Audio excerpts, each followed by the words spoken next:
이재명 주변에서 또 이 사람이 죽어나갔어요. 네네네. 이 강원도 바닷가에서 네. 이재명의 이 측근입니다. 그렇습니다. 네. 이게 이 사람이 말이죠. 네. 이재명의 뭐 버스 운전을 하다가 성남 FC예요. 네네네. 운전을 하다가 이재명에게 발탁이 된 겁니다. 그렇죠. 그래서 경기도지사 선거에서 이 캠프에 있다가 네. 이 굉장히 큰 역할을 했겠죠. 네. 그래서 이재명이 큰 자리를 맡깁니다. 네. 그 교통연구소라고 하는 경기교통연수원. 거기 사무총장인가 했었죠. 사무처장 그건 네. 괜찮은 자리거든요. 그렇죠. 네. 그러니까 자기가 보답을 하기 위해서 또 후보 경선 과정에서 이낙연 측을 집중적으로 비방을 합니다. 그렇죠. 가짜뉴스를 네. SNS를 그렇죠. 통해서. 네. 이 사람이 또 숨진 채 발견이 됐어요. 네.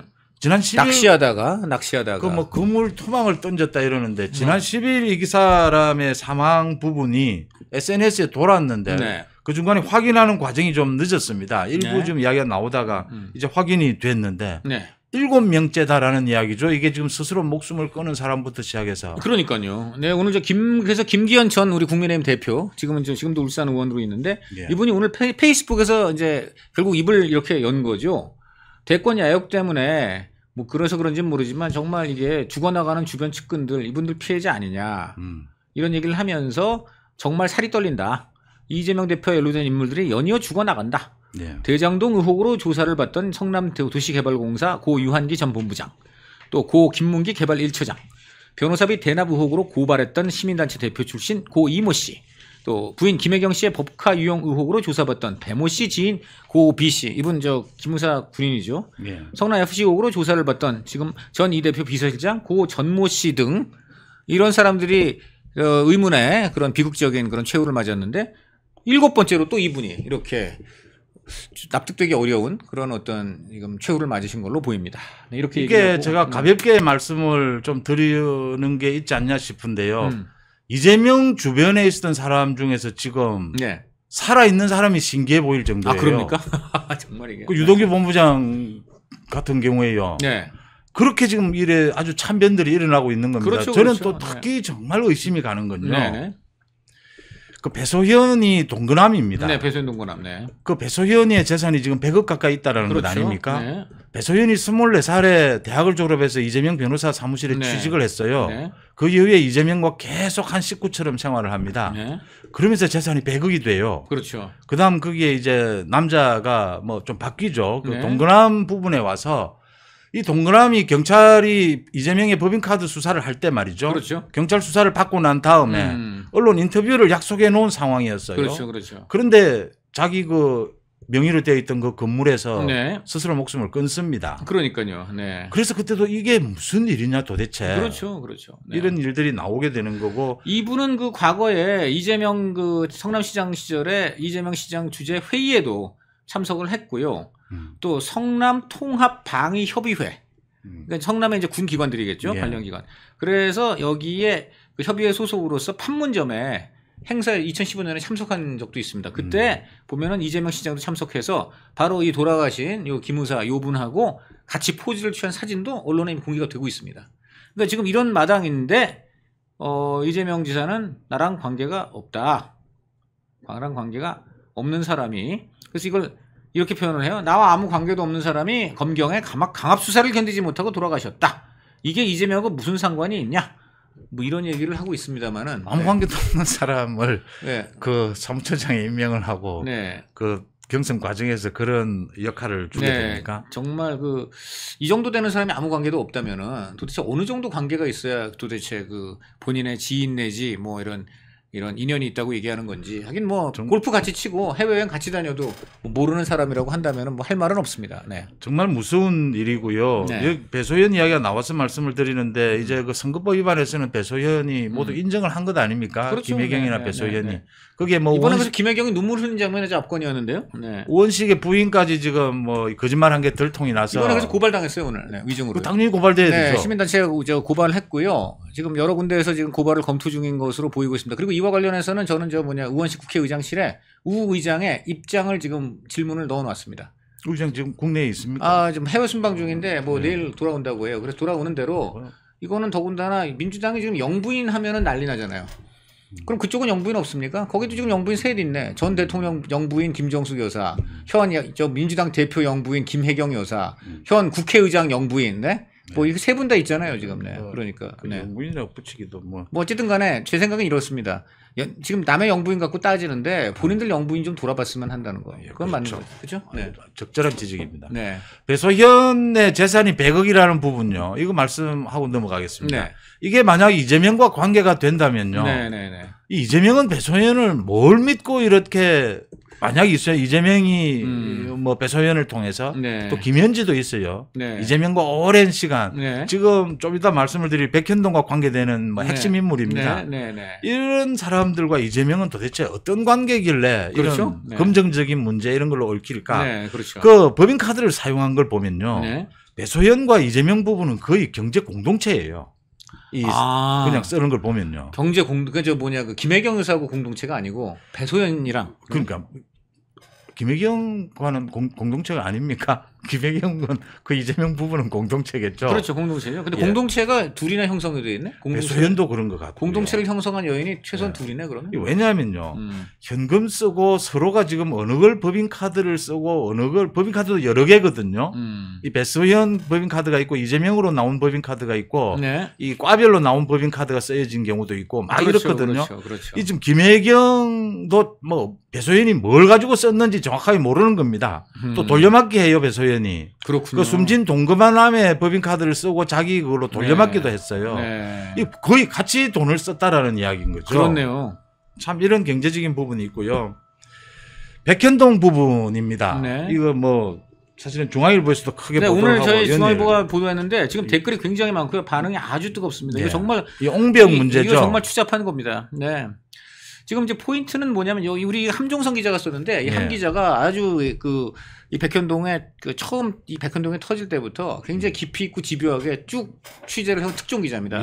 그래서 이 함종성 기자한테 한번 걸리면 백현동은 계속 그 민낯이 드러나는데 오늘도 굉장히 중요한 기사를 썼어요. 오늘의 포인트는 뭐냐면요.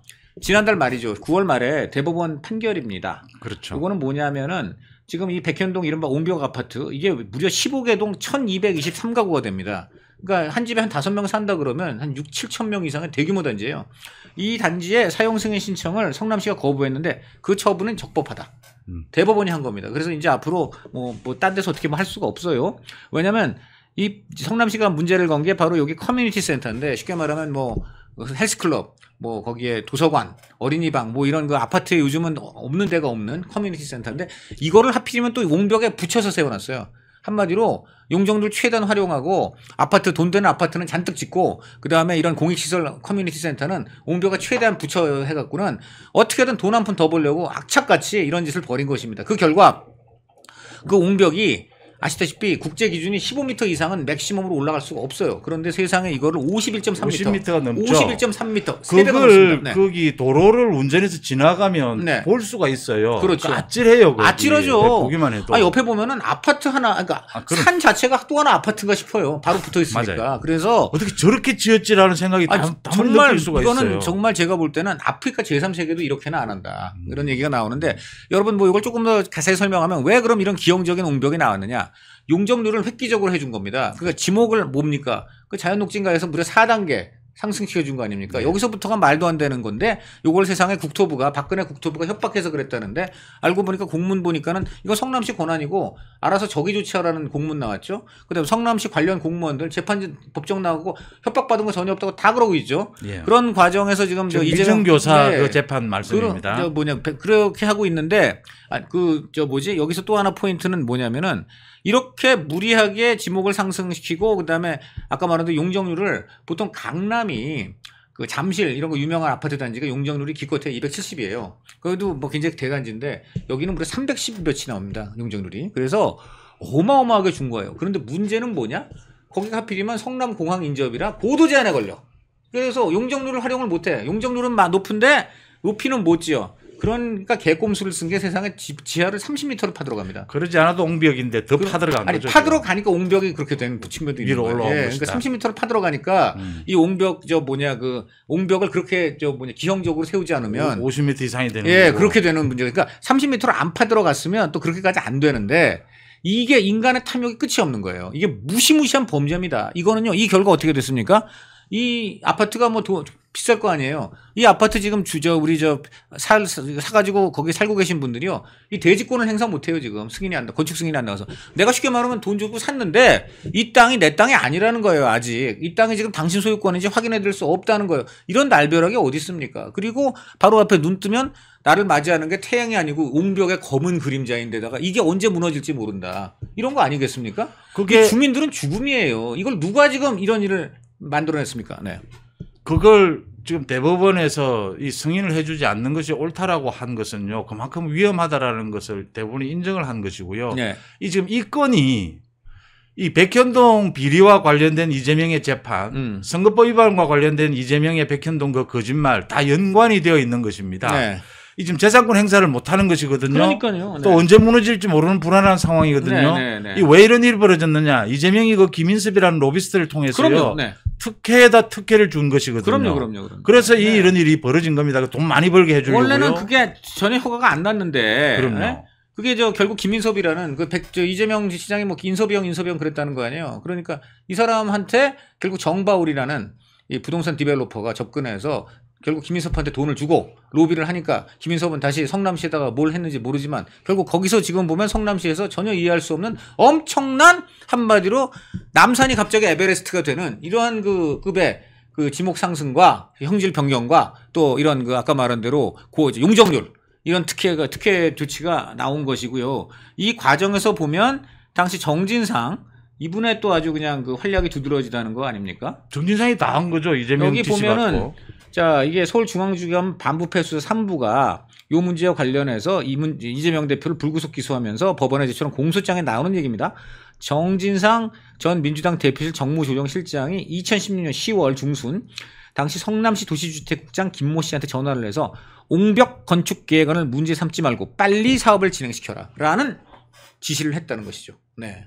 이거는 뭐 검찰 공소장에 나오는 얘기입니다. 검찰이 나름 확실한 증거를 잡아서 이렇게 한 것으로 보이고 이런 이재명의 특혜에 의해서 그 정바울 시행업자는요, 네. 3천억이 넘는 이익을 챙깁니다. 그렇죠. 그 김인섭이 현재 드러나 있는 것만은요, 그렇죠. 네. 70억을 받았고요. 그럼요. 수많은 혜택을 받았습니다. 네, 그 돈이 과연 김인섭에게서 끝났겠느냐? 그거 지금 재판이 진행되고 있는데요. 그럼요. 이 부분과 관련돼서 수사를 하고 있는 것이 지금 백현동 이 수사입니다. 재판입니다. 그럼요. 이 수사도 네. 계속되어야 하고요. 그럼요. 네. 백현동 저 주민들 저기 살고 계시는 분들요. 네. 저 이재명 정말 이 고소를 해야 합니다. 그렇죠. 그리고 네. 피해보상 청구를 해야 돼요. 그럼요. 네. 이 이재명 때문에 이게 지금 재산권도 행사 못하고 불안한 상황에 살고 있는 것 아닙니까? 그럼요. 예. 이 성남시도 지금 어떻게 할 수가 없는 거예요, 이 상황을. 이게 또 지금 보면은 이번에 또 우리 중앙일보가 밝혀낸 또 하나 중요한 문제가 뭐냐면 예. 이 옹벽이 이제 자기들이 봐도 문제가 많잖아요. 예. 그리고 지금 옹벽이 이렇게 50m나 높이 세워지니까 이 옹벽에 가해지는 그 압력이 토압이라 그러는데 이게 예. 엄청날 거 아닙니까? 예. 이게 15m 이상은 안 되는 옹벽을 50m나 쌓았기 때문에 예. 그 압력은 3배 이상 커진다고 봐야 됩니다. 그러니까 언제 이게 무너질지 몰라요. 그러니까 자기들도 겁이 나니까 이거를 막으려고 4,818개의 연구 앵커 한마디로 이렇게 닭같이 해가지고 거기다가 지지대 같은 거죠. 이렇게 여러분 벽 무너질 때 왜 이렇게 쇠몽둥이 같은 거 이렇게 지지해 놓잖아요. 세상에 그거를 4,800개를 박았어요. 우선 그거 자체도 그로테스크한 거죠. 이거 얼마나 보는 사람이 불안합니까? 그런데 더 무서운 건 뭡니까? 이거를요 세상에 콘크리트로 묻어버렸습니다. 네. 그 콘크리트를 막 이렇게 바른 거죠. 네, 발라버린 드러나지 거예요. 않도록. 발라버린 게. 그러니까 이렇게 되면 어떻게 되냐면 아까 말한 대로 이 지지대라는 게 이제 세월이 흐르면 녹두 슬고 문제가 되니까 일정 기간마다 가서 점검을 해야 돼요. 근데 콘크리트로 묻어버렸으니까는 이 지지대가 지금 성한지 아니면 문제가 있는지 알 수도 없다는 거예요. 지금 이런 일까지 벌였습니다. 네. 이재명 주변에 있으면 주변에서 생활하는 사람들은 모두 위험한 것입니다. 위험했다라는 생각을 가지게 돼요. 그 지금 주변에 이재명 주변에 지금 구속되거나 재판받고 있는 사람도 지금 30명에 가깝거든요. 그렇죠. 네. 그 말씀드린 대로 이 아주 극단적인 선택을 하거나 참담한 일을 겪은 사람도 7명이다라고 하는 것이고요. 참 이재명 이게 매일같이 새로운 소식이 드러나니까요. 제가요, 이거 좀 우리 함종선 기자가 저랑 정말 친하고 제가 아끼는 후배인데 제가 이 함종선 기자가 기사 말미에 취재 후기를 썼는데 이거는 정말 들려드리겠습니다. 그렇습니다. 자, 이 함종선 기자가 이게 사실 특종 취재를 2021년 5월에 했습니다. 이때 이런 무시무시한 말도 안 되는 옹벽 아파트가 세워진다고 이걸 이제 취재를 했는데요. 그때 바로 요 옹벽 아파트 시행사 회장이 요 기자를 찾아왔습니다. 뭐라 그런지 아세요? 이 회장이 말이죠. 함 기자님, 이 문제 덮어주시면요 평생 은혜를 갚겠습니다. 한마디로 기사 이번에 안 써주시면 제가 우리 함 기자님 평생 은혜를 갚겠습니다. 그랬습니다. 우리 함 기자 뭐라 그런지 아세요? 저 덮는 거 싫어해서요. 이불도 안 덮고 자요. 네. 정말 멋지죠. 아주. 나 정말 우리 함 기자 자랑스러운 후배입니다. 자랑스럽고요. 네. 기자 생활을 하면서 저런 부탁을 들어본 적이 간혹 있죠. 저도 좀 있죠. 네. 진짜 네. 뭐 이번만 봐주면 아니 뭐 별별 읍소가 그렇죠. 많아요. 뭐 선생님은 그냥 가볍게 쓰시지만 저는 돌 맞아 죽습니다. 아 그럼 맞아 죽을 짓을 왜 했어요? 이게 맞는 거죠? 네. 저 그 답변 중에서 아주 마음에 드는 답변입니다. 이불도 안 덮고 네, 잔다. 저 덮는 거 싫어해서 이불도 안 덮고 자요. 나 예. 정말 눈물 나도록 우리 후배 예. 자랑스럽고요. 그다음 또 하나. 지금 이렇게 옹벽에 문제가 있으니까 당연히 지금 옹벽을 점검할 회사가 필요하겠죠. 지금 전문가들 가서 점검해야 되고 뭔가 보강해야 되잖아요. 아무도 안 한대요. 왜냐면 이거 가서 점검하면은 답은 뻔해. 이 아파트 전부 다 부시고 지어야 된다는 답밖에 안 나오니까 어느 지금 그 점검하는 이 관련 회사도 안 나선다는 거예요. 이것도 무시무시한 얘기입니다. 이게 바로 우리 이재명 성남시에서 일어난 백현동 게이트입니다. 이거는요, 이 두 가지만 봐도요, 우리 저 시청자 여러분, 그 회장이라는 자가 젊은 아들뻘, 아마 조카나 아들뻘 기자일 겁니다. 와가지고요, 무릎 꿇고 이번 기사 한 번만 나가지 않게 해주세요. 평생을 제가 책임져. 야, 저 우선 이 말 자체를 했을 때 기자는 쓸 수밖에 없어요. 이건 써달라는 얘기예요. 제가 정말 잘못한 거 아는데 라는 얘기밖에 안 되기 때문에 정상적인 마인드의 기자는 야, 이건 정말 써야 되겠구나. 이분이 최종 확인 사살을 해주시는구나. 그리고 우리 함정성 기자는 확인 사살 제대로 했습니다. 정말 다시 한번 박수 보냅니다. 아, 진짜 박수를 칩니다. 네. 그 참, 그 기자도 그렇고, 네. 경찰도 그렇고, 검찰도 그렇고요. 네. 이 들어오는 그 압력이 어마어마하거든요. 네. 때때로. 그걸 이겨내는 것도 참 쉬운 일은 아닙니다. 이게 근데요, 정말 예. 일반적인 최소한의 상식만 있는 기자라면 이거 안 쓸 수가 없어요. 이걸 말이죠. 그 회장이 제 생각에는 아마 그랬을 거예요. 진짜 만약에 정신 나간 기자였다면 아마 일단 몇 천만 원 아마 안길 것이고요. 그 다음에 이제 평생 뭐 무슨 회사를 보장하는 별별 얘기 했을 텐데요. 근데 상식적으로 생각해 보시죠. 그거 얼마 받는 거 모르겠는데 지금 이게 안 알려지면 7,000명, 8,000명에 달하는 우리 시민들이 생돈 날리고 평생 고통 속에서 안전은 또. 그리고 애들 죽고 이런 일이 다 벌어지는 겁니다. 우리 기자들이 딴 건 몰라도 그거에 양심 팔 수는 없죠. 네. 기자 이야기 나온 김에요. 제가 이 기자 출신 한 사람 또 말씀을 드리겠습니다. 뭐 대단한 사람, 뭐 다들 알고 계시는 분입니다. 이진숙 방통위원장입니다. 이번에 그 헌법재판소가 사실은 문을 닫게 됐어요.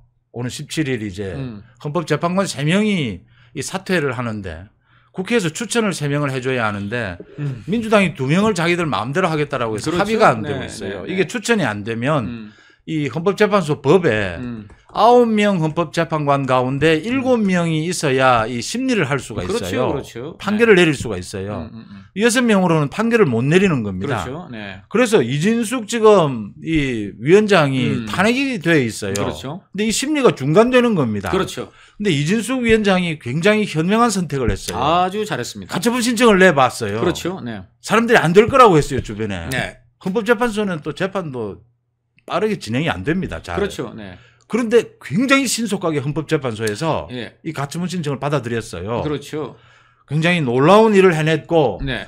이 법치를 바라는 우리 국민들이 정말 전부 박수를 보냈던 부분입니다. 요게 참 예. 헌재가 참 현명한 판단을 한 게 헌재 결정 부분 이 말이 나와요. 네. 3명 이상의 재판관이 임기 만료로 퇴직해 재판관 공석 상태가 된 경우에도 헌재법 조항에 따라 사건을 심리 조치할 수 없다고 한다면 이는 사실상 재판 외의 사유로 재판 절차를 정지시키는 것이라고 이렇게 밝혔어요. 네. 헌재가 딱 알아차린 거예요.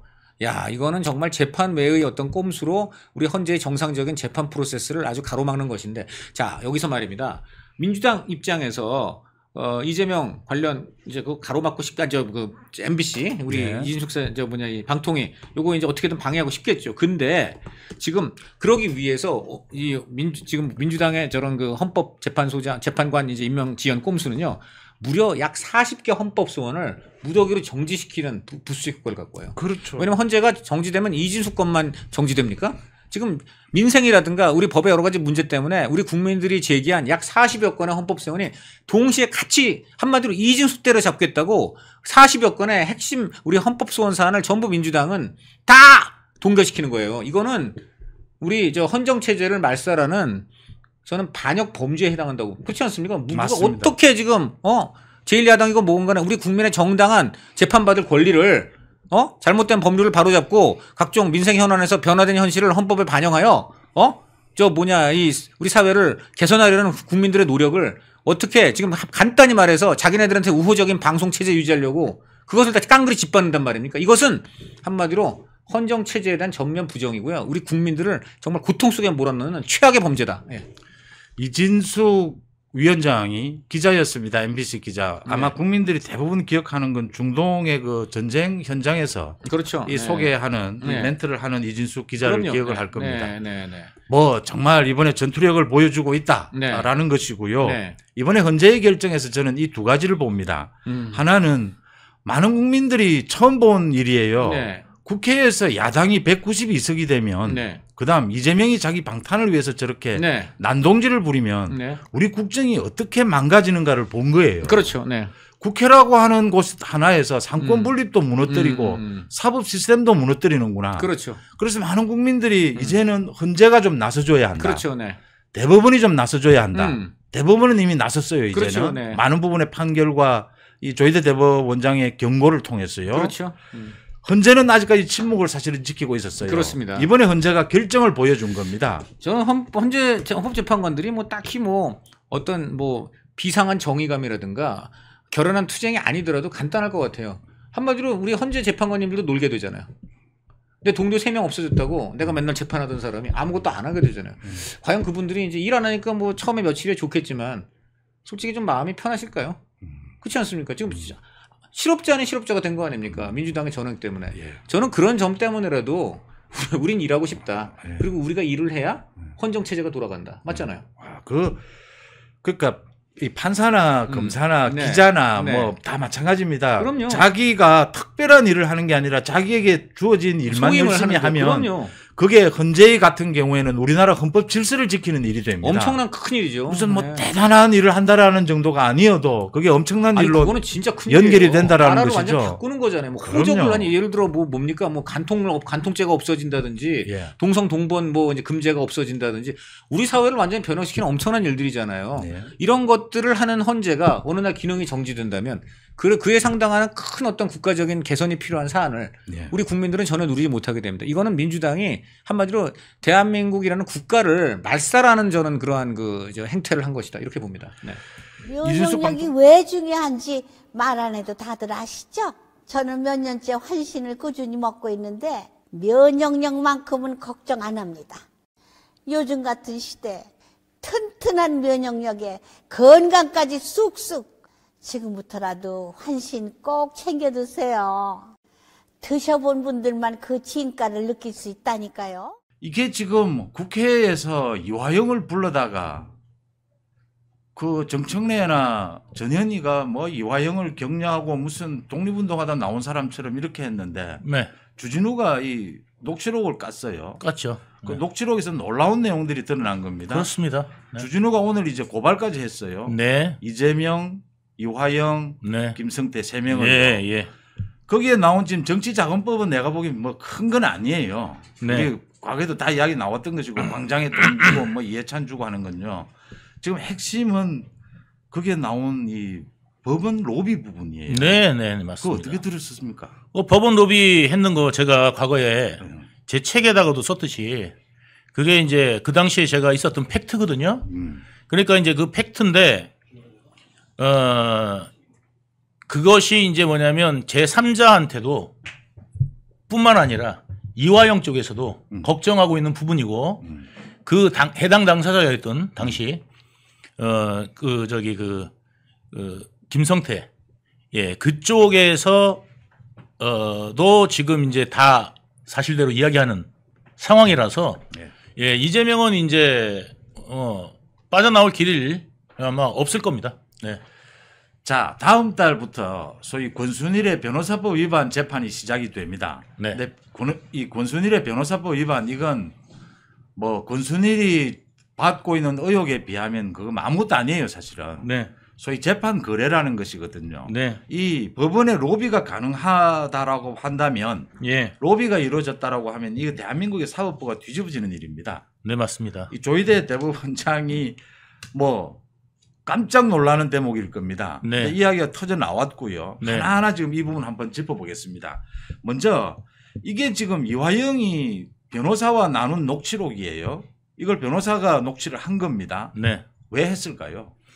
저는 이화영이 이재명이 좀 마음에 안 드는 부분이 분명히 있다고 생각합니다. 예. 예. 그래서 이제 그 부분을 변호사하고 나눴는데 변호사가 제가 볼 때는 좀 띨빵한 것 같아요. 띨빵하다. 예. 띨빵하다는 전문 용어입니다. 그죠? 저 경상도 용어로 전문 용어로 예. 띨빵하다. 예. 예. 그렇지 않고는 그거를 유리하다고 낼 이유가 없거든요. 예. 그게 이제 왜냐하면 자기들이 이제 요거를 갖다가 어디다 써먹으려고 그랬냐면 이번에 이제 써먹으려고 했던 거죠. 예. 예. 그런데 그 내용들이 까지니까 실제로 뭐냐면 정말 왜 이화영이 나와갖고 이재명 두드러 잡느냐. 저 개딸들이 난리가 난 거예요. 예, 오히려. 예, 지금 그런 상황에 놓였습니다. 지금 이 내용이 좀 심각한 것이요. 지금 이때까지 나온 건 대법원 권순일 대법관을 대해서 로비가 있었던 것이 아니냐라는 건데 여기에는 지금 1심, 2심에서도 로비가 있었다는 이야기가 나와요. 네. 그래서 이게 지금 대한민국 사법부 전체가 지금 영해가 걸린 문제가 되는 겁니다. 네. 이건 뭐 죄는 죄대로 있는 것이고요. 네. 지금 그렇게 된 건데 여기에서 논란거리는 있습니다. 지금 주진우가 이걸 어디에서 입수했느냐라는 건요. 이건 뭐 국회의원은 밝히지 않아도 됩니다. 또 이 변호사가 어떤 형태로 이게 허가를 받지 않으면 안 되게 되어 있어요. 그런데 법원에 제출까지 했다라는 거죠. 이걸 어떻게 해서 녹취가 가능했느냐, 허가를 과연 받았느냐라는 부분은 지금 논란으로 남아 있습니다. 남아 있는데 문제는 내용에 들어가서 김성태가 지금 재판을 받고 있거든요. 네. 김성태도 폭로를 할 것이다라고 하고 있고요. 네. 김성태의 비서실장도 그러니까 폭로를 할 것이다라고 네. 이야기를 하고 일부 내용이 흘러나오고 있어요. 나오고 있습니다. 내용 많이 아시죠? 그 부분? 예, 저는 잘 알죠. 어떤 겁니까? 그러니까 뭐냐면 그때 이제 권순일 대법관 예. 처음에 제가 이제 몰랐어요. 로비하고 있는지를. 예, 권순일 대법관 관련돼서 로비하고 있는지를 몰랐어요. 근데 김만배가 저한테 얘기해 줬어요. 야, 니네들 이화영하고 저기 쌍방울 통해 갖고 권순일 작업하고 있다며 이렇게 얘기하더라고요. 그래가지고 저는 금시초문이니까 이제 뭐 그런 일 없을 것 같은데 그랬더니 야, 네가 저 알아봐. 그러면서 딱 그러더라고요. 그래갖고 내가 정지상한테 전화를 했죠. 형님, 우리 권순일 작업하는 거 있느냐? 저기 쌍방울 통해 갖고 그랬더니 화들짝 놀라면서 정말 정지상이 지금 여기에서 본부장님이 이야기를 하는 건 이 김만배 루트가 아닌 다른 루트가 있다. 예. 쌍방울 루트가 있다. 이 이야기고요. 김만배가 왜 본부장님한테 그런 말을 묻느냐 하면 김만배로서는 지금 소위 이재명 측에서 그 당시에 예. 김만배 루트를 얼마만큼 신뢰하고 있느냐. 예, 그렇습니다. 법원 로비에 있었어요. 예. 그 부분을 자기는 점검할 필요가 있는 거죠. 네, 맞습니다. 그래서 지금 이런 대화가 오가고 있는 것입니다요. 예. 네, 맞습니다. 예. 그래서 화들짝 놀래가지고 너 거기 어떻게 알았냐 비밀인데. 오케이. 그래가지고 내가 어떻게 알기는 김만배가 가르쳐줄 거 알지 그랬더니 한숨을 쉬면서요. 만배형 진짜 대단해 그러더라고요. 지금 서로 넘겨짚고 있는 거죠. 실체는 지금 전부 숨기고 있는 상태에서. 아니, 그러니까 이제 알아채고 이야기를 하는 거죠. 예, 알아채고 이거 하니까 대단하다 맞다 그러면서 그러더라고요. 그래가지고 만배형이 권순일 잘한대요. 그래갖고 권순일 대법관님 만배형하고밖에 이야기 안 된다니까. 이거 김만배는 어떻게 알겠어요? 권순일 대법관 이야기 준 거 알지. 그러니까 이제 그래서 만배형이 형님이 만배형하고 통화해가지고 이거 해결하십시오. 그랬더니 알았다. 내가 만배형하고 통화할게. 이러더라고요. 그래가지고 이게 진행된 건데 나중에 이제 김만배가 저 만나면은 커피숍에서 요 관련돼 가지고 이제 권순일 대법관이 이쪽으로 올지 누가 상상이나 하겠냐 하면서 이제 떠들어댔어요. 그런데 제가 제일 중요하게 생각하는 게 뭐냐면 김만배가 예측한 것 중에서 뭐가 있었냐면 문재인 때 들어간 대법관이 있어요. 예. 그 대법관이 이재명 유죄 줄 거를 이야기를 하더라고요. 근데 정말로 그렇게 유죄를 줬어요.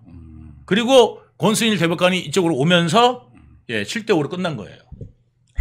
권순일 대법관 이외의 대법관들도 쌍방울 측이나 김성태 측이나 김만배 측에서 접촉을 했겠죠. 네. 일정 부분은. 네.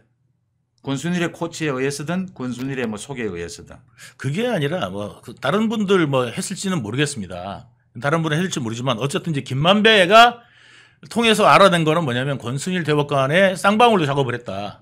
그러면 쌍방울도 이 내용을 알고 있을 거 아닙니까? 오케이. 그런데 처음에 이게 안 나왔어요. 김성태도 이 부분에서 부인한 걸로 알고 있어요. 그래가지고 이거 왜 안 불지? 이렇게 생각했는데 이제 뭐 사실대로 이제 막 다 나오는 겁니다. 예. 예. 열받으니까. 예. 동학 선생님께서 우리 본부장님이 정진상과 통화했다면 통화 녹음이 우리 지금 유 본부장님이 과거에는 녹음을 전혀 하지를 않았습니다.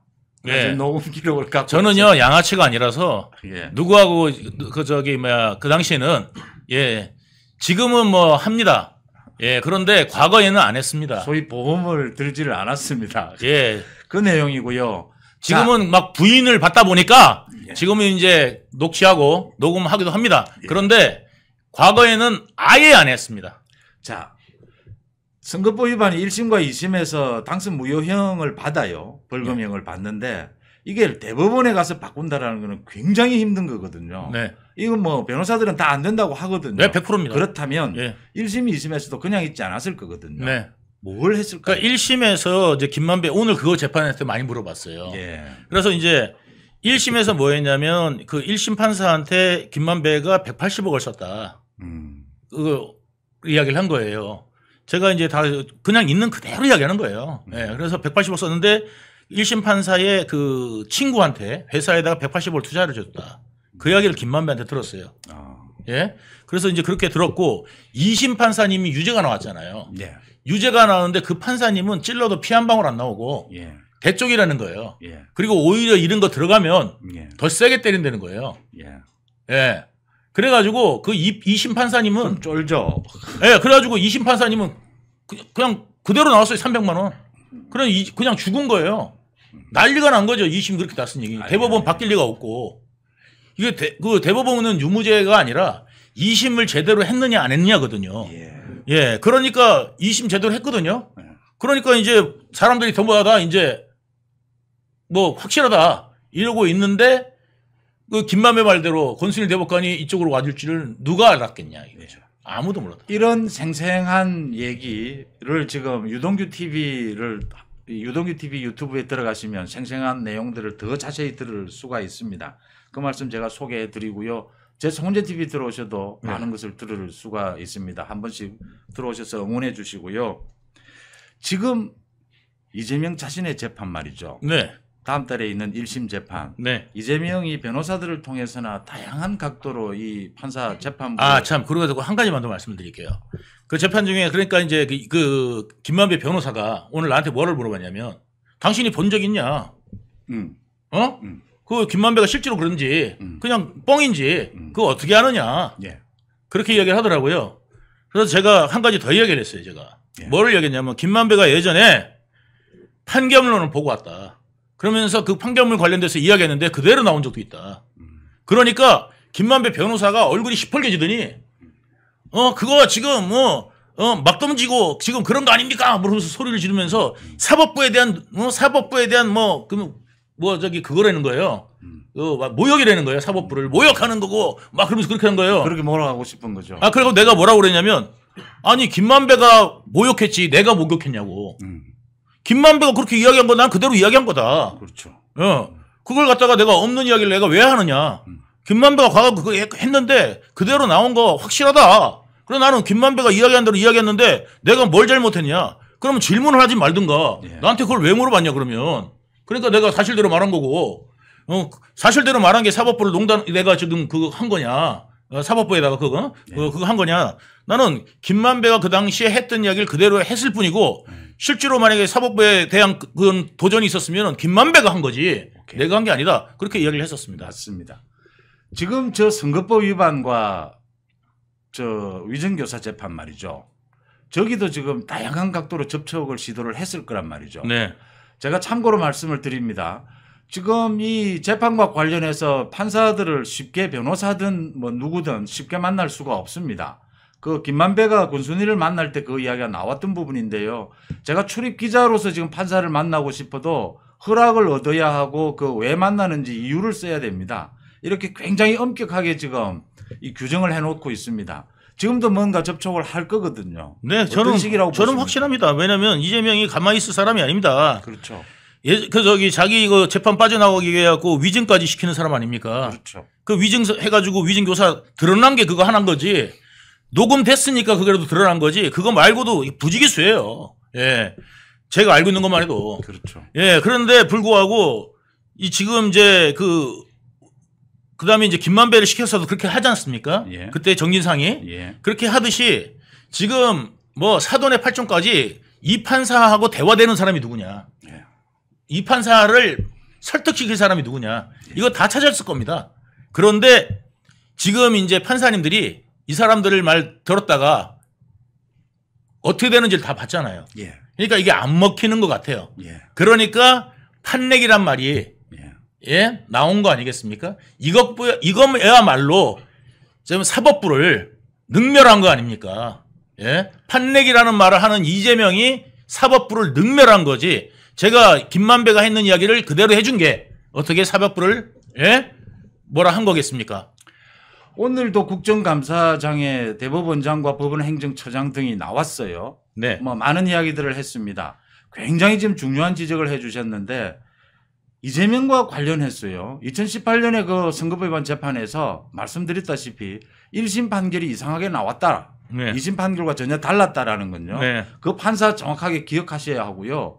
지난해 그 유창훈 부장판사의 판결을 기억하셔야 합니다. 그래야 우리 사법부가 다시 명예를 회복할 수 있습니다. 말씀하신 대로 그런 이제 판사들의 태도가 나오지 못하도록 전 언론이 여론이 감시를 해야 되는 부분이거든요. 그 이심 판사님 같은 그런 분들이 우리나라 사법부를 지키는 겁니다. 그렇죠.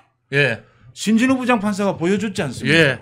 신진우 부장판사님 같이 그러니까 모든 사람을 동등하게 보고 예, 지위가 높든 낮든 그리고 오히려 지위가 높을수록 그 책임에 대해서 더 묻는 예.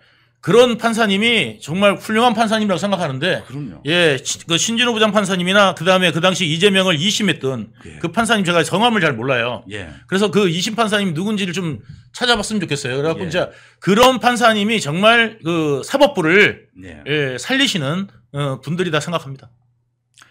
신진우 부장판사의 대북 송금 이재명에 대한 재판이 내일 2차 재판이 열립니다. 준비 기일인데요.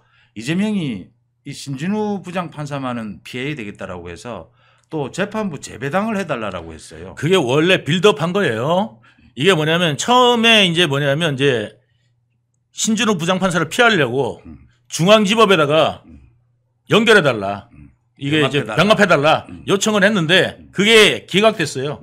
다 기각됐어요. 대법원에서 나흘 만에 거부했어요. 예, 나흘 만에 대법원에서 거부가 딱 됐어요. 그래가지고 너는 저기서 받아. 왜냐하면 4개나 재판받고 있고 이 재판하고 아무 상관이 없는데 이걸 갖다가 경기도지사실 때 한 거란 말이에요. 이거는 성남시장 때 한 거고 그러니까 그것도 상관이 없어요. 그러니까 이제 너는 수원에서 받아. 이게 대법에서 나왔잖아요. 그러면 다시 이거를 갖다가 나 신진우 부장판사 피하고 싶어 할 수가 없어. 그러니까 뭐 누구를 등판시켜요?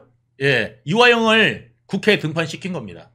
그래서 뭐냐면 거기서 이제 이화영이 이제 이재명한테 유리한 소리를 막 해주면은 자 봐봐 이화영이 이렇게 억울하고 우리 동지 이화영은 이렇게 억울하고 이재명 잡으려고 이화영을 이렇게 잡는 거야.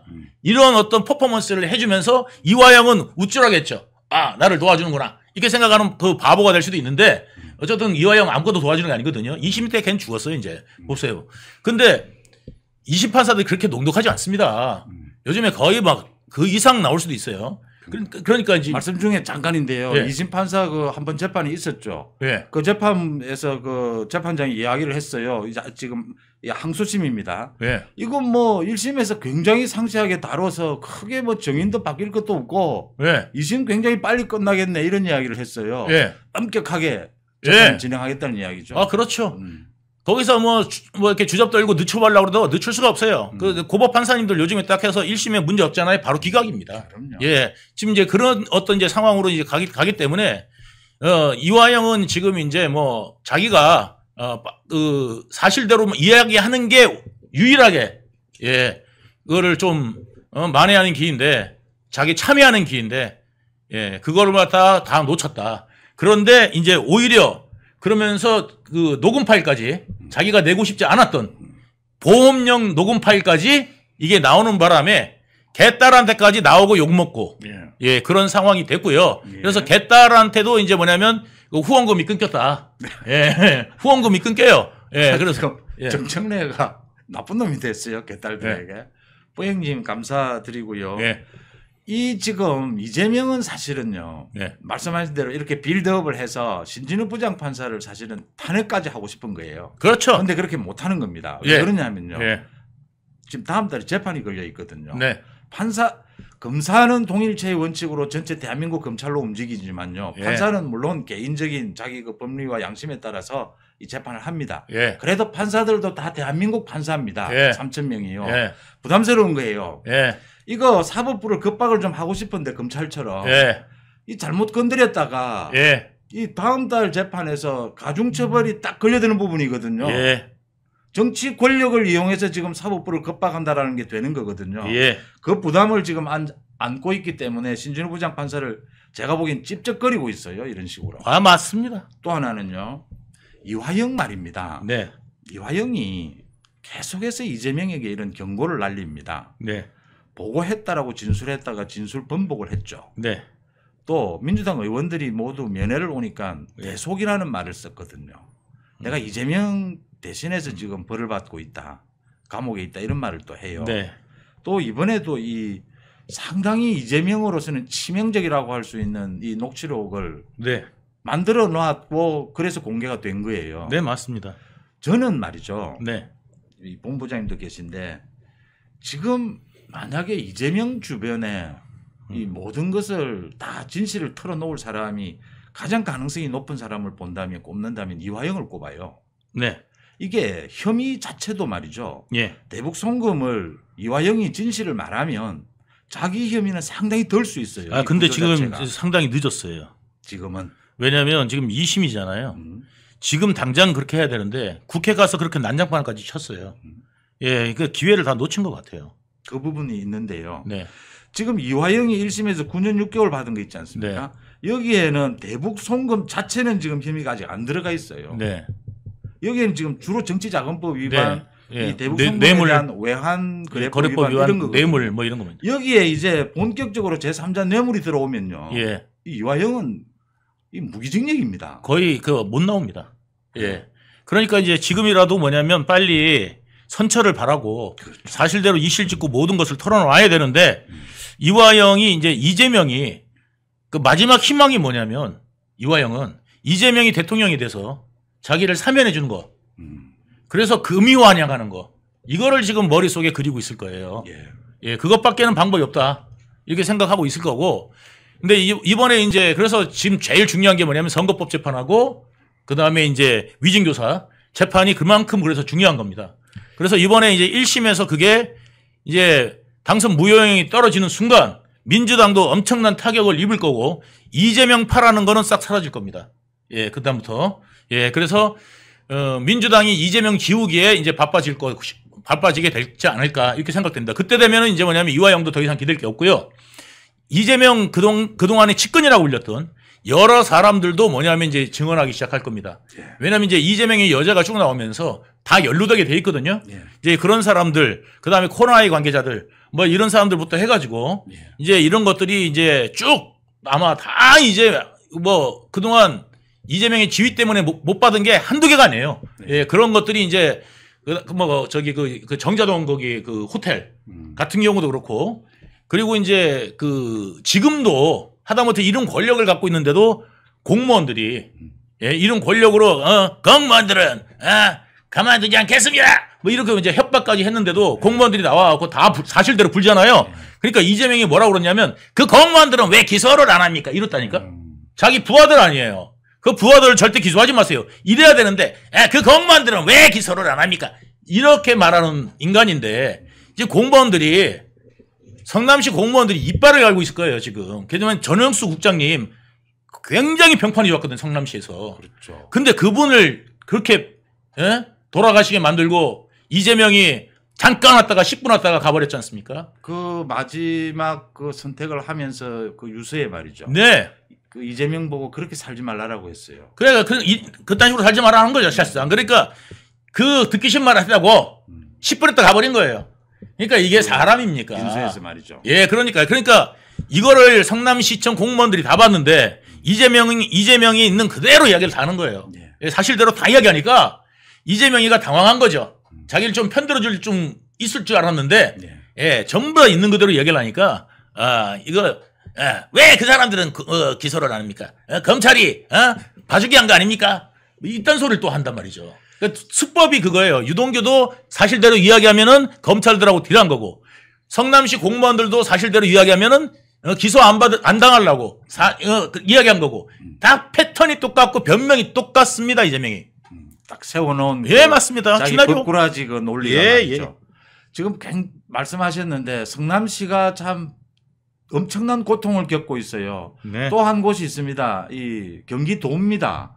그 법인카드 관련해서요. 지금 이재명 이 서면 질의에도 응답을 하지 않고 있는데 이 법인카드 부분 경기도에 있는 그 공무원들 다 알아요. 이 내용. 네. 모를 수가 없습니다. 예. 그 결제 라인 특히요. 예. 다 알고 있거든요. 예. 그 참 공무원이 참 힘듭니다. 사실 예, 이 맞습니다. 선거하고요. 예. 이 인사권자가 새로 들어오면 그거 잘못 보이면 한 2번 지나가면요. 한 8년 이거 구석에 처박혀 있으면 예.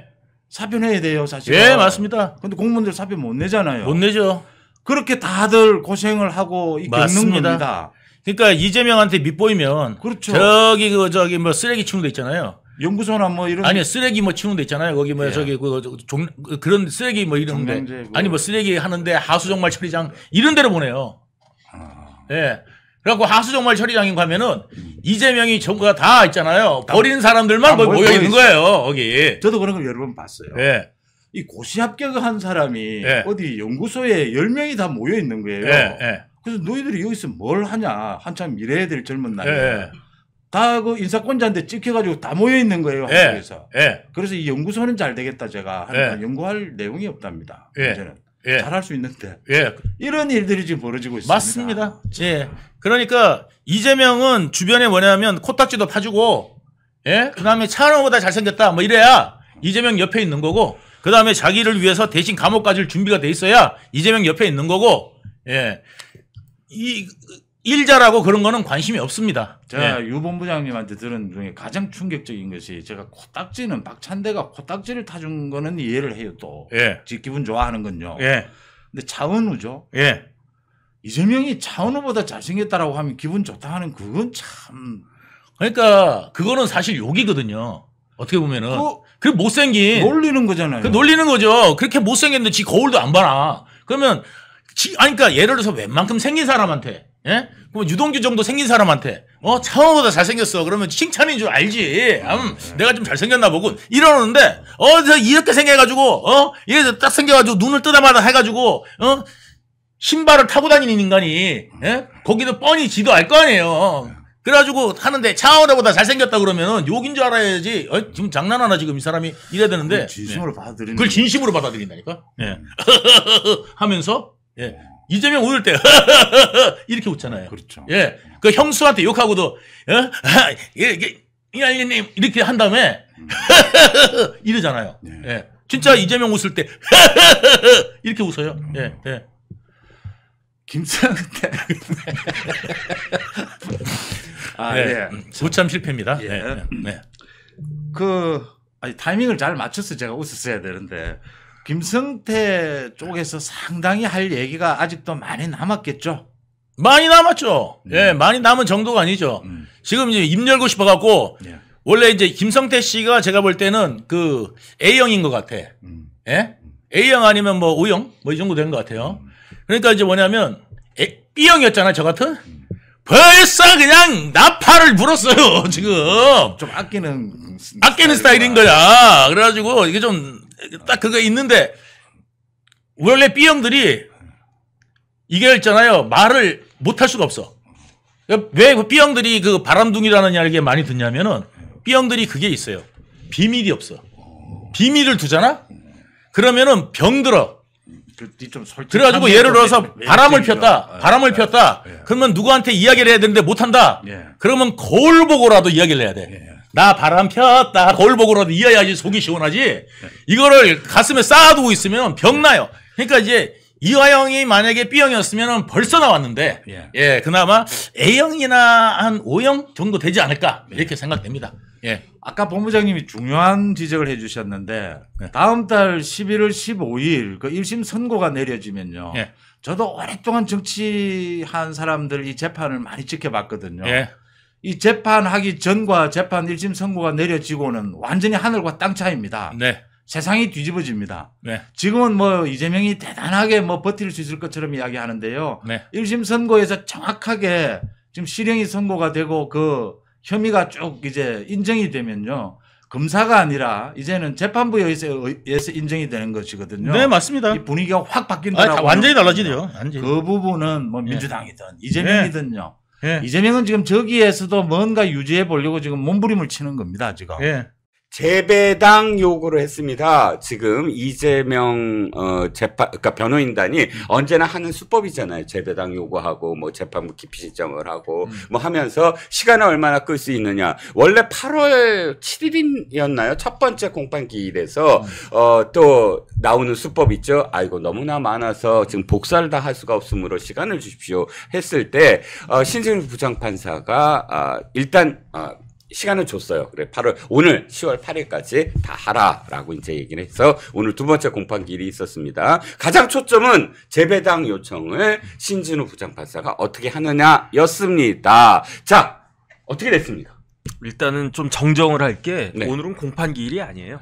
공판 준비기일. 네, 오늘은 공판 준비 기일이었고요. 네. 그러니까 이재명 대표는 오늘 출석하지 않아도 됐고 네. 그런데 이제 공판 준비 기일에 그 지난 8월에 그 공판 준비 기일이 한 번 있었고 네. 그다음 두 번째 공판 준비 기일이 오늘이었는데 네. 그 사이에 9월 30일이면 언제입니까? 이재명 대표의 위증교사 구형이 이루어졌던 날이에요. 네. 그날 그 이재명 대표의 쌍방울 관련된 그 변호인이 법원에다가 서면을 냈어요. 그게 뭐냐면 재배당 신청서. 그런 재배당은 어떻게 이루어지느냐? 법관 등의 사무 분담 및 사건 배당에 관한 예규가 있어요. 대법원에. 그 예규에 보면은 제가 찾아보니까 14조에 사건 배당이 확정되면 지금 신진우 부장판사 재판부로 사건 배당이 확정된 거거든요. 그래가지고 사건 배당부에 이 사건이 등록된 이후에는 원칙적으로 변경할 수 없다. 이렇게 되어 있어요. 네. 그러니까 예외적으로 변경할 수 있는 사유가 몇 가지가 있는데 네. 쭉 보니까 재판장이 스스로 판단하기에 이거는 우리 재판부에서 재판하는 것이 현저히 곤란하다. 현저히 부당하다. 이렇게 스스로 인정할 때에는 재판장이 사건 배당 주관자, 여기서는 이제 법원장인데 수원지방법원장이 되겠죠. 법원장님한테 법원장님 이건 제가 봤을 때에는 제가 이 사건 맞는 게 부당할 것 같습니다. 곤란할 것 같습니다. 이렇게 법원장님한테 서면으로 이야기를 딱 하면 그러면 그 수원지방법원장이 그 서면을 쭉 읽어보고 당신 생각이 맞다. 이럴 경우에 재배당이 이루어지는 건데 신진우 부장판사 생각에는 아니다. 이거는 누구보다도 내가 제일 잘할 수 있다. 예컨대 다른 재판부가 이걸 맡고 있어도 나한테 주면 좋았을 텐데라고 할 건데 일단 나한테 떨어졌으니까 내가 그 김성태 재판도 했고 이화영 재판도 했고 그랬기 때문에 내가 하는 게 맞다라고 생각을 해서 아예 신진우 부장판사 선에서 재배당 신청이 기각됐다라고 볼 수 있을 것 같고요. 그 다음에 이거는 중요한 게 아니에요. 지금 실질적으로 중요한 게 뭐냐. 이화영의 항소심이 진행이 되고 있어요. 이화영의 항소심이 언제 진행이 되고 있느냐. 그 언제부터 진행되고 있냐면 6월 21일부터 그 이화영 판결이 6월 18일에 나왔거든요. 1심 재판이 한 1년 8개월 정도 굉장히 오랫동안 질질 끌었어요. 그렇죠. 그런데 항소심 재판부는 6월 21일부터 시작을 했는데 그런데 거기 이제 부장판사가 그 재판장이 뭐라고 이야기했느냐. 10월 24일이면은 재판 끝내겠다고 그랬어요.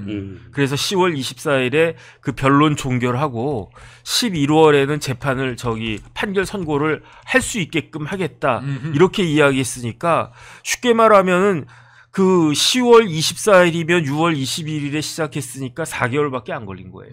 그러니까 이 항소심 재판은 1심에서는 뭐 한 1년 8, 9개월 끌었지만 항소심에서는 5개월이면 끝난다. 그 이야기인 거고 더 중요한 건 뭐냐면은 여기 재판장이 이 재판이 7월에 한 번, 8월에 한 번, 9월에 2번 이렇게 있었거든요. 10월 17일에 또 재판이 있는데 그때 지난 8월 재판할 때 재판장이 뭐라고 이야기했냐. 김성태를 증인으로 채택해야 되겠다. 네. 왜 그러냐면은 김성태가 1심에서 상세하게 증언을 해서 네. 이야기가 바뀔 것 같다는 생각이 들지는 않는데 그런데 직접 재판부가 김성태가 이야기하는 걸 다시 한번 확인할 필요가 있겠다. 해가지고 김성태가 증인으로 등장할 게 10월 17일이란 말이에요. 네. 근데 이게 별로 중요하지 않고 뭐 똑같은 이야기 했네 이렇게 하면서 끝날 수 있는 사건이었는데 지난 10월 2일에 뭐가 있었습니까? 박상용 검사 탄핵 조사하는 청문회가 있었잖아요. 네네. 그 청문회에서 주진우 의원이 문제되는 그 이화영 부지사의 네. 녹취록을 깠잖아요. 그렇죠. 네. 그러면서 거기서 변호사비 대납이 다시 문제가 되고 그럼요. 법원 로비란 말이 나왔다. 그렇죠. 법원 로비란 말이 나왔어요. 이걸 제일 잘하는 변호사비 대납을 제일 잘 아는 사람이 누굽니까? 그 돈이 내 호주머니에서 나간 김성태 회장이잖아요. 그렇죠. 김성태 회장이 1심에서 한 증언 말고 요번에 10월 10월 17일에 요번에 이화영 그 녹취록에서 나온 바와 같은 그런 내용에 대해서 증언을 할 것인지 안 할 것인지가 굉장히 중요해졌다. 네. 그다음에 그러니까 두 가지가 중요한 거예요. 10월 17일에 그 김성태 회장이 증인으로 나와서 어떤 증언을 할 것이냐 이게 굉장히 중요해졌고 네. 두 번째로는 정말로 진짜로 10월 24일에 이화영 재판이 끝날 것이냐. 만약에 이화영 항소심도 유죄로 또 끝나게 되면 그럼 이재명 재판은 보나 마나예요. 똑같은 사건이니까. 그렇죠. 그러니까 여기에 대해서 뭐라고 하든 그다음에 세 번째로 만약에 이화영 항소심이 11월에 나온다. 그럼 어떤 일이 벌어집니까? 11월 15일에 무슨 재판 있죠? 공직선거법 선고 있어요. 25일에 무슨 재판 있죠? 위증교사 선고 있어요. 그런데 그 어간에 하나가 더 나오는 거예요. 과연 뭐가 나오느냐? 이화영의 항소심이 나오는 것이다. 네. 그러니까 11월은 굉장히 이재명 대표한테는 잔인한 달이 될 수도 있지 않을까? 저는 그런 생각 듭니다. 그래서 지금 3연패가 가능할 수가 있군요. 3연패. 그렇죠. 연달아서. 네. 그렇군요. 아주 일목요연하게 설명을 해주시고 가장 중요한 게 10월 17일입니다. 10월 17일 날. 여기서 한 가지 정말 조금 더 네네. 궁금한 게 네. 그럼 그날 지금 두 가지가 새로 나온 거잖아요. 변호사비 대납이야. 뭐 이건 뭐 누구나 아는 거고 어떻게 보면. 예. 지금 제일 심각하게 새로 튀어나온 게 법원 로비. 네네. 그다음에 또 하나가 광장이라는 이해찬이 만들었고 조정식과 수많은 그 이재명 추종자들이 함께 있는 그 조직을 지금 뒤에서 돈을 지원했다. 대줬다. 이 두 가지 아닙니까? 이 부분이 과연 그 법정에서 어떤 쟁점으로 다뤄질 수 있을지. 네. 일단은 김성태 회장이 알고 있는 거는 변호사비 대납 정도일 거예요. 네. 법원 로비는 그건 김만배가 한 거지. 근데 왜 이 김성태가 뭐 갖고 있다고 막 겁내고 법원 로비를 했다라고 지금 했다라고 그러잖아요. 김성태한테 들었다. 이화영이 네네. 이렇게 얘기를 해서. 그런데 김성태 회장이 과연 그걸 알 수 있을까? 저는 사실은 의문이에요. 그래서 김성태가 했다는 취지 아닐까요? 이화영 얘기. 근데 두 분 말씀에 내가 잠깐 끼어들면 맞아요. 유동규 본부장 있잖아요. 네네. 유동규 본부장이 검찰 진술에서 같은 내용을 얘기했어요. 갑자기 그 김만배가 자기를 찾아서 이렇게 얘기했다는 거야. 너네 지금 법원 로비 하러 권순일 대법관 만나지? 이렇게 얘기해서 자기는 모르는 상황이라 예? 알아볼게. 그러고 이제 정진상한테 물어봤다는 거예요. 네. 아니, 김만배가 나한테 권순일 대법관을 로비를 하고 있다더라. 쌍방울이 로비를 하고 있다더라. 맞느냐? 했더니 정진상이 깜짝 놀라서 어떻게 그걸 알지? 만배형은 그걸 어떻게 알지? 하면서 쌍방울 로비를 우리가 하고 있다. 쌍방울에 그러니까 대법원의 쌍방울이 쌍방울을 통해서 그렇지 결국 쌍방울이 뭐 돈을 주고 뭐 하고 있는데 그거를 김만배가 아는 거 보니까 김만배가 권순일과 굉장히 가까운가 보다 하고 김만배를 접촉하기 시작했다는 거예요. 그게 이제 당신들의 우리들의 댄스하고 그다음에 검찰 진술에서 그 대목이 나오거든. 일단 제가 봤을 때 빼박은 변호사비고요. 네. 변호사비는 아직 확인이 된 게 아니에요. 네. 그런데 지금까지 검찰이 뭐 했는가 저는 그것도 의심스럽다 이거죠. 음. 왜냐하면 김성태 회장한테 확인했으면은 변호사비 대납도 이미 벌써 결과가 나왔을 건데 저는 어떻게 생각을 했느냐. 김성태 회장이 여기에 대해서 제대로 진술을 안 했거나 네. 뭔가가 이렇게 문제가 있으니까 변호사비 대납에 대해서는 수사가 이루어지지 않은 거 아닌가라는 생각을 했었는데 지금 보니까 김성태 회장한테 쿡 찔렀으면 김성태 회장이 잘잘잘 얘기할 수도 있지 않았을까? 저는 그런 생각이 들어서 어쨌든 늦었지만 변호사비 대납도 확인이 빨리 돼야 된다 이 생각이 들고요. 그 다음에 요거는 저는 아직까지는 잘 모르겠어요. 법원 로비는 김성태 회장 정도 수준에서 권순일 대법관한테 로비를 할 수 있나? 저는 그거는 회의적이다. 그래서 뭔가가 있을 것 같다는 생각이 들기는 드는데 과연 직접적인 증거가 있고 그걸 김성태 회장을 통해 가지고 대법관에 대한 로비가 확인이 되면 핵폭탄 터지는 겁니다. 그다음 광장에 대한 지원, 그럼 가능성이 있을 것 같아요. 광장에 대한 지원은 뭐 확실한 거죠. 네, 그러니까. 왜냐하면은 광장에 대해서는 더 쉽게 그럼요. 광장이라고 하는 게 뭐 대단한 게 아니고요. 아니죠. 제가 옛날에 고시 공부할 때 그럼요. 신림동에 서점이 광장? 있어요. 광장 서점. 그 서점이 뭐냐면 광장 서적이야. 그러니까 그때 이해찬 뭐 씨는 네. 옛날 이해찬 전 총리가 네. 저희 때는요. 전 사실 좀 놀랬었어요. 왜냐하면 네, 제가 대학 다닐 때 학교에 어떤 사람이 와가지고 이렇게 무슨 강연 같은 거 하는데 그게 누구였느냐? 이해찬 씨였어요. 그래가지고 그리고 난 다음에 이해찬 씨가 출마해가지고 국회의원이 됐는데 그렇죠. 전 사실은 출마했다고 벽보 딱 붙었을 때 속으로 야 저런 사람도 출마하나 국회의원에? 그랬는데 그때 국회의원 당선되더니 지금같이 쭉 잘 나갔는데 그런데 저희가 이제 학교 다니고 그럴 때는 이해찬 전 총리하고 이 총리 동생하고 둘이서 신림동에서 그 고시 서점을 해가지고 고시생들 이제 책값을 갖다가 털어갔던 그렇죠, 그런 그렇죠. 분이었는데 네. 근데 어쨌든 광장이라고 하는 말을 좋아했던 것 같아. 왜 광장이라고 하는 소설도 있지 않습니까? 그러니까요. 최인훈이 쓴. 네. 그래서 어쨌든 서점도 광장으로 하고 자신의 지원 조직도 그 광장으로 하고 거기에다가 그 지원 조직을 이화영 녹취록에 보니까 그 이재명 대표한테 그 조직을 넘겨준 것 같다는 그런 생각은 드는데 공식적으로 넘겨줬어요. 이화영이 이야기한 것처럼 누구는 김용을 통해서든 그 다음에 누구를 통해서든 이화영을 통해서든 김성태 회장이 거기에다가 은밀한 돈을 지원한 것은 거의 빼박인 것 같다. 이런 내용들이 10월 17일에 확인이 되지 않을까 기대가 됩니다. 그리고 요거 한 가지 조금 기억나시는 분들이 계시면 요거 관련 소환을 하겠습니다. 2022년 그때 10월 6일 날 검찰의 여의도의 한 사무실을 압수수색합니다. 여러분 잘 아시겠죠? 거기 뭐냐면 동북아 평화경제협회라는 사무실인데 네네. 이게 이화영을 지금 수사하는 거예요. 네. 그 3억 원대 뇌물을 쌍방울로부터 수수한 혐의. 네네. 그럼 이화영 관련 어떤 시설을 압수수색해야 되는데 네. 이날 10월 6일 날 검찰이 들이쳐가지고 압수수색을 한 데는 동북아 평화경제협회 이해찬 대표가 이사장으로 있던 곳입니다. 네. 이게 말이 좀 이상하잖아요. 네. 왜 이화영 수사하는데 이해찬 대표가 이사장으로 있는 그 단체의 사무실을 하는가?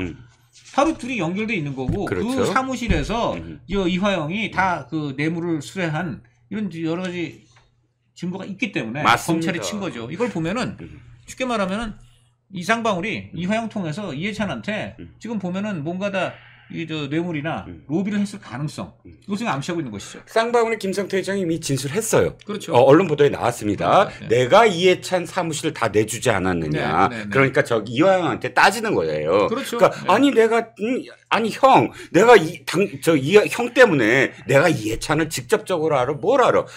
아니지만 그게 아니라 형이 이해찬 좀 지원해 달라고 그래서 내가 한 달에 3천만 원씩 주고 그러니까. 사무실도 내가 차려주고 했는데 나를 이렇게 모른 척해? 대질신문에서 그랬다는 거예요. 그렇죠. 그게 기사에 네. 나왔거든요. 그럼요. 그러면 그 부분도 나는 좀 전에 정법전이 말씀하신 것처럼 아니 그걸 제대로 검찰에 그럼 물고 늘어져 갖고 하던가. 사실 지금까지 김성태 회장이 어쨌든 그것도 자기의 어떤 죄 부분에 들어가야 되는데 자기가 돈을 준 거니까 그걸 미리 다 얘기할 이유는 없잖아요. 그러니까 먼저. 지금 사실은 이해찬 이분도 지금 사실 소환 조사 대상이에요. 제가 볼 때는. 그렇죠. 그렇지 않습니까? 네, 맞습니다. 그러니까 10월 17일 보자고요. 진짜 검찰이 지금까지 제대로 못한 거 그날 법정에 세워갖고 아니 돈은 어떻게 된 거예요? 법원 로비 어떻게 된 거예요? 라고 물어봐서 김성태가 폭탄을 터뜨릴지 봐야 되고 그런데 한 가지 변호사님, 네네. 내가 한 가지 물어볼게. 이게 궁금한 게 이거야. 오늘 신진우 부장판사가 약간 여지를 두는 것처럼 얘기를 했어요.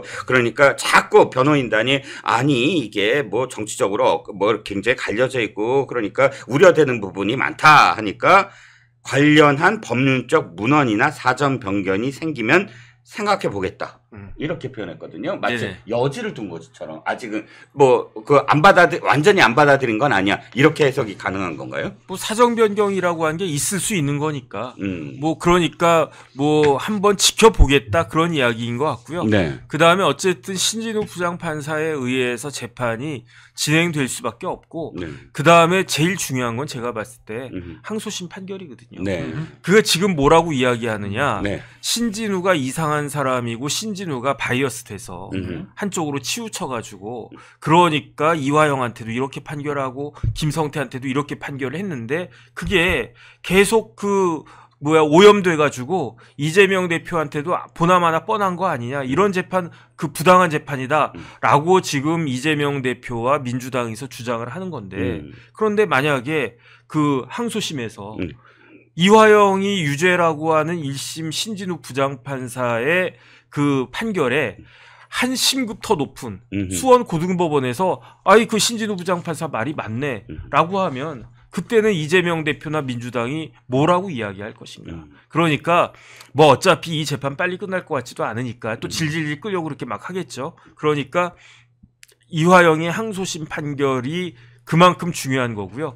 만약에 이화영 그 항소심 판결이 나왔을 때 변명의 여지는 없을 것이다. 그런 생각이 듭니다.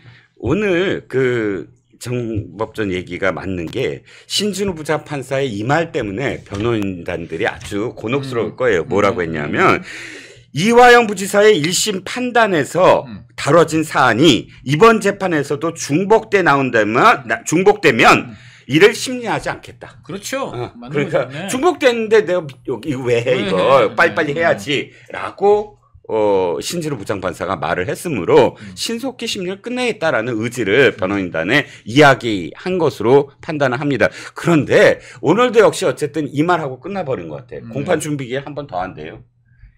늘어지는 거 아니에요? 일단 뭐 늘리려고 계속 하는 거죠. 그러니까 복사 안 했대 오늘도. 복사하다 못했대. 그래서 네. 또 늘어집니다. 하지만 말씀하셨다시피 이화영 재판 항소심이 이제 11월 달이면 선고가 가능하다고 합니다. 그러니까 10월 17일에 김성태 법정 증언과 그다음에 11월 며칠이 될지 모르지만 11월에 이화영의 항소심 선고가 어떻게 나올지 이제 시청자 여러분들과 함께 한번 지켜봐야 될 것 같습니다. 지금 이제 그 이재명 대표하고 민주당이 상설특검, 김건희 여사에 대해서 김건희 특검이 아니라 상설특검을 꺼내들었잖아요. 요걸 꺼내든 이유가 여러 가지가 있는데 그 중에 하나가 바로 지금 친문, 친노 이 비명들의 동태하고 관련이 있다는 거예요. 왜요? 왜냐하면 김건희 특검이 이제 그냥 막던저식으로 던졌는데 일단 거부당했잖아요. 그럼 또 하겠다고 하잖아요. 네. 그럼 또 이제 거부. 그쵸. 이렇게 하는데 이렇게 되면은 민주당 내에서 반발이 나온다는 거예요. 그러니까 당신은 또 얼마나 떳떳하길래 이렇게 지금 계속 거부당할 수밖에 없는 거를 우리가 무슨 방탄 친위대 다니고 그러네요. 계속 이거 던지냐 하면서 이제는 우리도 그 반란표가 국민의힘만 나오는 게 아니야.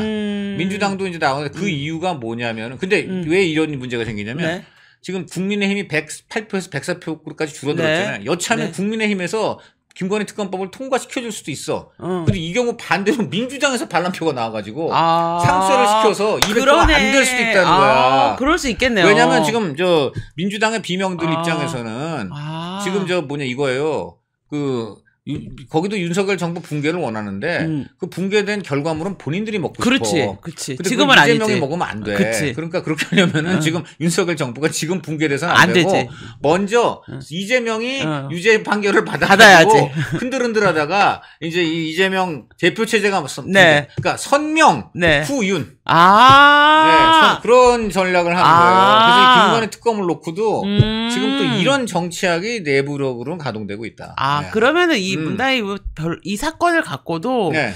셈법이 복잡하겠네요. 그래서 지금 이제 사과가 나온 거예요. 왜냐면 아마 윤건영이라든가 이런 사람들은 다 이제 친문 비명이 것인데 그런 얘기가 있었겠죠. 이거 계속 갖고 가면 우리 동력만 깎아 먹습니다. 이거는 화끈하게 잘못했다 그러고 털어버려야 11월 15일, 11월 엄밀히 말하면 이재명 이제 대표의 순환의 날은 11월 14일부터 시작됩니다. 11월 14일 날 김혜경 여사의 그 법인카드 선거법 위반 10만 4천 원인데요.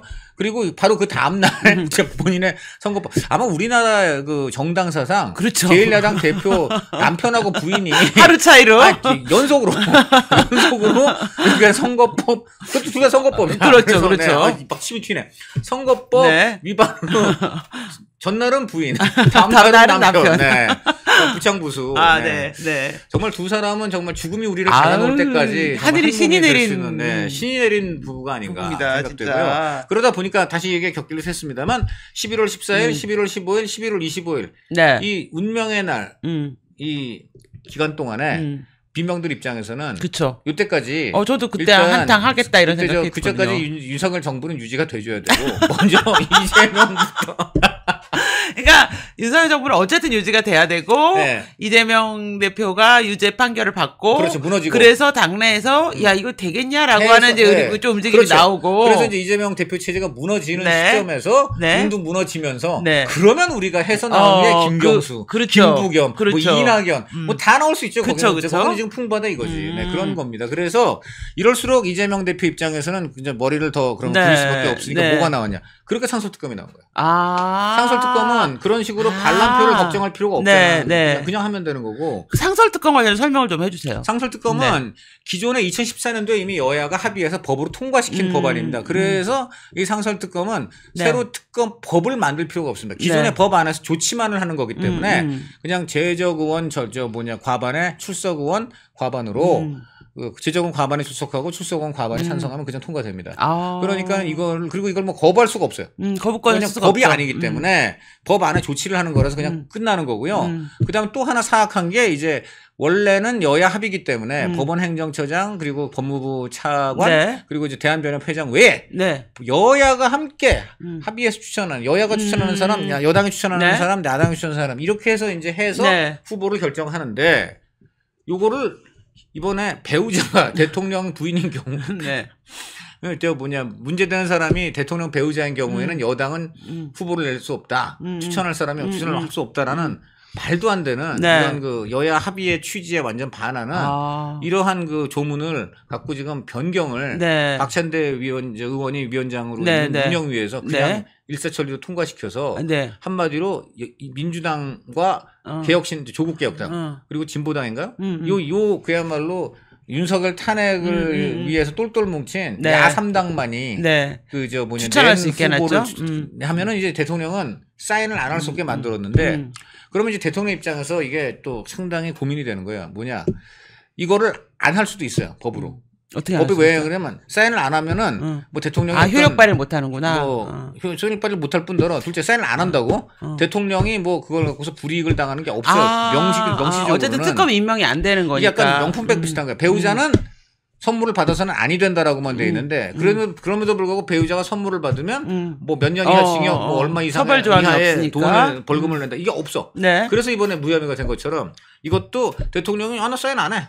이래 버리면 뭐 비난은 받을지언정 법적으로 어떻게 그걸 갖고 대통령이 형사 책임을 지지 않아요. 그런데 이제 문제는 어쨌든 민주당은 주장할 수는 있죠. 아니 법에 대통령이 서명을 하게 돼 있는데 왜 국회가 합법적으로 올린 후보를 서명 안 하냐? 직무유기 대통령으로서 할 일 안 했으니까 탄핵 이렇게 되는 거예요. 그래서 탄핵을 이제 밀어붙이는 건데 이 경우에 이제 대통령 입장에서 좀 부담이 되는 게 어쨌든 윤석열 대통령 탄핵은 지금 내까지 내민 적이 없어요 민주당이. 그렇죠. 그리고 지금까지는 최상병하고 김건희까지만 특검을 내밀었는데 이번에는 어쨌든 대통령 탄핵이라는 거는 그 자체로 대통령한테 부담이 되는 거고 대통령이 거부권을 한번 행사한 다음에 그 다음에 이제 재의 투표에서 그 국민의힘이 좀 도와주는 거하고 이거는 대통령은 아무 힘도 못 쓰는 가운데 그렇죠. 오로지 국민의힘이 100% 역할을 해야 되는 건 좀 다른 거예요. 그러니까 대통령이 국민의힘에 의존해야 되는 정도가 네. 더 깊어진 거죠. 아. 그렇죠. 왜냐면 법안인 경우는 먼저 그래도 내가 거부를 했으니까 당도 나를 도와줘 이런 개념인데 이거는 완전 나는 아무 힘이 없으니까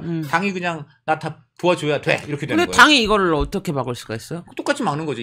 왜냐면 대통령 탄핵은 200석 이상이 돼야 되니까 결과적으로 똑같아요. 탄핵은 똑같은 아까 그 거부권 제의하고 똑같긴 한데 한 가지 차이점은 법안의 경우는 대통령이 먼저 한번 거부를 함으로써 대통령이 힘을 쓰는 건데 이거는 대통령이 힘을 쓸 기회가 전혀 없다는 거예요. 오로지 국민의힘만으로 국민의힘의 힘만으로 이렇게 돼야 되는 거라 국민의힘에 좀 더 의존을 해야 되는 부담이 있어요.